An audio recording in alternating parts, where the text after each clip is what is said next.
Hello and welcome all of you. I am doctor Faheem और आज हम इस वीडियो में बात करेंगे जिन लोगों को हाथ में नमने से टिंगलिंग सेंसेशन है, रेडिएटिंग पेन है। रेडिएटिंग पेन का मतलब ये है कि पेन ऊपर से यानी सर्वाइकल एरिया से, नेक एरिया से या शोल्डर एरिया से पूरे हाथ में नीचे जाता है।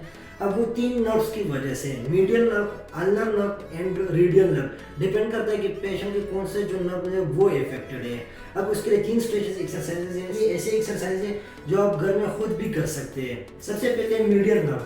अब मीडियल नर्व में आपने क्या करना है, जो आपका शोल्डर है यानी कंधा, वो एक्सटर्नल रोटेट होगा बाहर की तरफ। ये आपने हाथ ऐसे रखना है। अब कुछ लोग क्या करते हैं कि हाथ ऐसे रखते हैं, या तो ऐसे टेढ़े खड़े होते हैं, या उनकी जो बॉडी पोजीशन होती है, बॉडी अलाइनमेंट है, वो ठीक नहीं होता। अब इसमें जो मेन चीज़ है वो आपने कोशिश करनी है, जब आप शोल्डर को एक्सटर्नल रोटेट करते हो और बॉडी की जो अलाइनमेंट है वो आपका ठीक नहीं है, तो ऊपर शोल्डर पे ज़्यादा स्ट्रेस पड़ता है, तो शोल्डर इंजरी भी काज हो सकती है। इसमें आपने क्या करना है कि बिल्कुल स्ट्रेट पोजीशन बना के इस तरह से दीवार के साथ भी आप कर सकते हैं, या सिंपल ये आप ऐसे भी कर सकते हैं। ये इस तरह से हाथ बिल्कुल सीधा रख के और नीचे की तरफ ब्रेस्ट को आपने नीचे की तरफ स्ट्रेट देना है ये, और 8 to 10 सेकंड आपने होल्ड करके रखना है।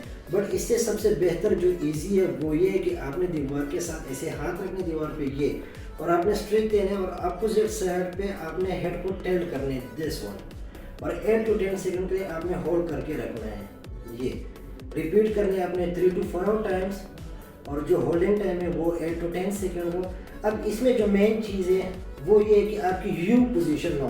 कभी कभार पेशेंट ऐसे करते हैं कि जब ज़्यादा स्ट्रेच पड़ती है तो वो अपनी कंफर्टेबल पोजीशन के लिए, यानी खुद को कंफर्टेबल करने के लिए वो अपनी बॉडी को चेंज करते हैं, ये इस तरह से खड़े होते हैं या ढीले हो जाते हैं, ये जिसमें वो ईजी होती है और स्ट्रेच तो ज़्यादा पड़ती है, लेकिन उस पर क्या है कि शोल्डर पे स्ट्रेस पड़ती है। बट वो चीज़ गलत है, मतलब आप स्ट्रेच तो दे रहे हो लेकिन उससे क्या है कि आपकी बाकी भी इंजरी काज हो सकती है।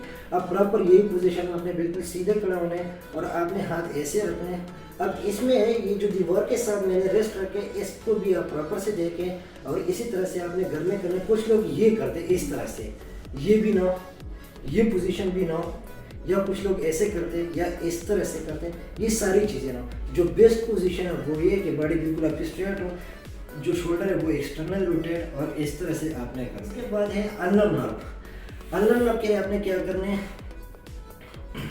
शोल्डर आपकी जाएगा एबडक्शन में, ये बाहर की तरफ जाएगा, और जो एल्बो को आपने बेंड करना है इस तरह से, और शोल्डर को थोड़ा सा ऊपर करके। अब ये क्या है, रेस्ट ये चिन की तरफ आएगा, ये इस तरह से, ये पोजीशन है, और यहाँ पे आपने होल्ड करके रखना है। यहाँ पे आपको स्ट्रेच पड़ेगी 8 to 10 सेकंड आपने होल्ड करके रखना है। जो रिपीटिशन है तीनों स्ट्रेचेस के, जो रिपीटिशन है वो 3 to 5 टाइम्स हो, जो होल्डिंग टाइम है वो 8 to 10 सेकंड हो। बिल्कुल इस तरह से ये पोजीशन हो, यानी आपकी जो रिस्ट है या फिंगर्स है वो चिन के साथ हो, ये इस तरह। जो लास्ट वन है वो रेडियल नर्व पे है। इसका स्ट्रेच कैसे करना है, हाथ को बिल्कुल बॉडी की जो पोजीशन वो बिल्कुल स्ट्रेट हो, हाथ को आपने सीधा करना है, यानी शोल्डर, एल्बो, रेस्ट लेवल को, तीनों जॉइंट को आपने बिल्कुल ऐसे सीधा रखना है। अब इसमें क्या करना है, आपने कि रेस्ट को नीचे लेके जाना है। जब आप नीचे लेके जाते हैं तो आगे से आपने क्या देना है, ये फोर्स देने इस तरह से अंदर की तरफ, तब यहाँ पे स्ट्रेच पड़ेगी। सेम वही बात की जो होल्डिंग टाइम है वो 8 to 10 सेकंड हो। आप ज़्यादा भी कर सकते हो लेकिन 8 to 10 सेकंड वो ठीक है। जो रिपीटिशन टाइम है वो 3 to 5 टाइम्स हो। ये सारी एक्सरसाइज आप घर में कर सकते हैं। बट अगर कोई पेशेंट हो जिनको सीवियर इशू है तो अपने करीबी फिजियो के पास जाइए, एक बार कंसल्ट ज़रूर कीजिए, ताकि प्रॉपर वो जो इशू है वो डायग्नोज हो जाए।